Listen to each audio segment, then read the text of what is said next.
Sizning qaroringiz tufayli uysiz qoldik. Norin hokimining konteyner uyiga shu mazmunda xat qoldirildi.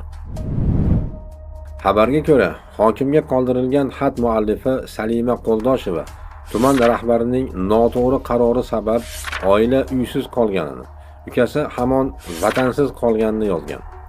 Qo'shimcha qilinishicha, ko'p o'tmay Salima Qo'ldosheva ayollar daftariga kiritilgan. Ukasini xorijdan qaytarilib, ayni paytda yashab turgan xonadoniga meros huquqi beriladigan bo'lgan. Bugun uy-joy masalasi xalqimizni qiynayotgan eng og'riqli muammolardan biri.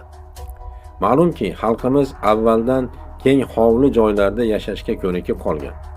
Chunki aholining aksari katta oilali bo'lib, bir hovlida jamuljam yashash odatiy hol. Biroq hozirda qurilish materiallar va uy-joylarning nihoyat darajada qiymatlashib ketgani tufayli ko'pchilik tor va diqqinafas chumolixonalarda yashashga majbur bo'layapti. Chunki yer olib uy qurish yoki tayyorni sotib olishga ko'pchilikning qurbi yetmay qolgan.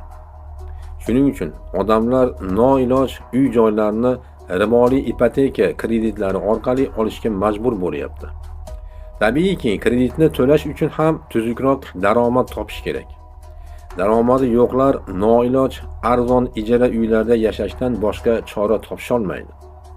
Shunga ham qurbi yetmaganlar esa yuqoridagi xabarda aytilganidek sarsonchilikda, og'ir sharoitlarda yashaydi. Xalqimiz mana shunday qiyinchiliklar bilan kurashayotgan bir paytda yurtimiz rahbarlari, vazirlar va hokimlar hech hijolatsiz hashamatli qasrlarda yashamoqda. Bu albatta kapitalistik demokratiya tuzumining oqibatidir. U hokimiyat egalari va kapitalist boylarga xizmat qiladigan tuzum. Bu tuzumda insonlarning asosiy ehtiyojlarini ta'minlashga e'tibor berilmaydi. Har bir insonning asosiy ehtiyojlari ta'minlanishi faqat islomdagina kafolatlanadi. Chunki islomda bu davlat zimmasidagi farz hisoblanadi. Sababi asosiy ehtiyoj ta'minlanmasligi inson hayotini xavf ostiga qo'yadi. Bu ehtiyojlarga uy-joy, oziq-ovqat va kiyim-kechaklar kiradi. Payg'ambarimiz sollallohu alayhi va sallam aytdilar: har bir insonga kerakli narsa bu uy-joyi, oziq-ovqati va kiyimidir.